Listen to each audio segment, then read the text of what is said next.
Welcome back into the Sports Source. This segment of our show is brought to you by Games and Things. They've got just about everything you need to entertain yourself at home right now. Pool tables and accessories, dartboards and accessories, table tennis, foosball, shuffleboard tables, any home entertainment items, and they are the best supplier of home theater seating anywhere in East Tennessee.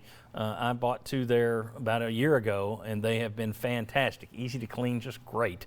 Games and Things, check them out online, OurGameRoom.com, or drop by their store out in West Knoxville. Good people. All right, let's take a look at Tennessee's non-conference slate. You see, we knew a lot of these, but now we see it here all lined up. At Wisconsin, Tennessee's going to open up on the road for the first time in several years. They got Presbyterian next. They've got the Charleston Classic over in South Carolina right there around Thanksgiving. That's College of Charleston, Florida State, Houston, Oklahoma State, Penn State, Seton Hall, and Virginia Commonwealth in there with the Vols. You could play any of those teams. Then you got Tennessee Tech at home. George Washington, that's a new one. Haven't seen them play the Vols recently, or if ever, for that matter. I have to check that one.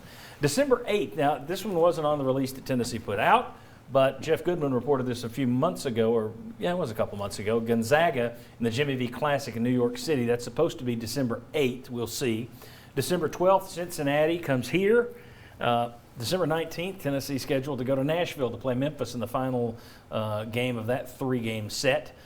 December 22nd, South Carolina Upstate, then Norfolk State, and then, of course, in January, you've still got the SEC Big 12 Challenge to be handed out.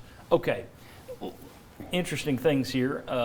First of all, I talked to a Vol fan this week who pointed out to me, wouldn't it be Tennessee luck?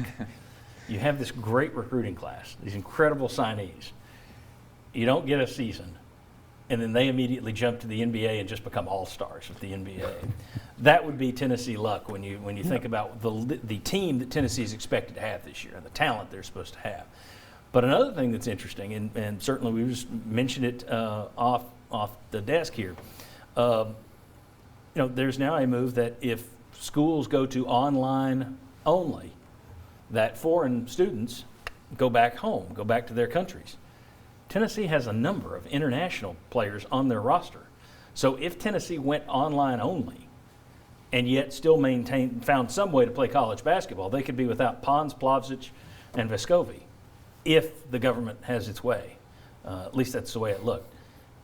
Could this get any worse is what I'm getting at. Basically, in terms of if you're a Tennessee basketball fan, you got a good schedule, you got a great roster, you got some great stars coming in here, and yet the schedule's up in the air in terms of will you actually play it, and your roster's up in the air in terms of who'll be on it. Thoughts? Well, besides that, I guess they could just cut basketball as a sport from the school. No, there are Tennessee fans thinking that, hey, this is, in football, this is supposed to be a year where you're trying to start moving toward the top. In basketball, this is a year where you're supposed to be at the top. I think Tennessee has a good chance to be picked to win the SEC this year in basketball versus Kentucky because of all that talent. So if basketball doesn't play out, or if you were to start and stop, because I've heard it brought up, what if the season, I guess 2 years ago, the Grant Williams final season, were this year, and you were going into the NCAA tournament thinking, hey, we have a chance to win it all, and that got cut short like it happened for Dayton this year. So yeah, that you want to talk about a doomsday. It's a Tennessee basketball team that could be a Final Four contender for the first time in school history, and they not get to play it out. Yeah, I do think this has a chance to be an exceptional season. You went through that non-conference schedule. You're assured of 6 quality opponents out of that. I don't know who they're going to play at Charleston, but they'll play at least one really good team, and whoever you play in the Big 12 is going to be really good. So the schedule looks very attractive. Tennessee would sell a ton of season tickets. They sold 15,500 last year, and I'm sure they'd come close to that again this year. I think all the pieces are in place for Tennessee to be outstanding. Hopefully this deal about if you're a foreign student and you are taking online classes only and you have to get sent back to your country, hopefully that will not go through. But I do think that would be incredible for Tennessee to be in position to perhaps have its first Final Four team and then to have it be knocked to the sideline by COVID-19.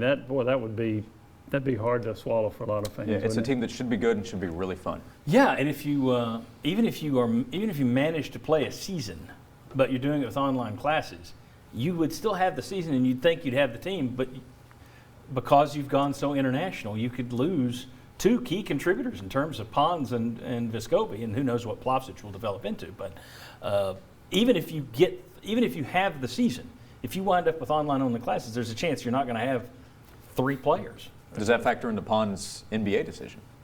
Good question. Because he still has to make that. Yep, very good question. Most of us think he'll be coming back, but who knows? And he's got to make that decision early, though, right? Isn't it August 3rd? Because the draft's in October. Yeah, I'm not sure where they moved the date So- to. Yeah, it's in August. Is I it believe August it's now? August Okay. 3rd, I think. Coming up. Okay, very good. What are the keys to being a good college football coach? Urban Meyer had to say he ranked the top 5 criteria. I thought they were interesting. We'll see if these guys agree with them. Come on back on the Sports Source.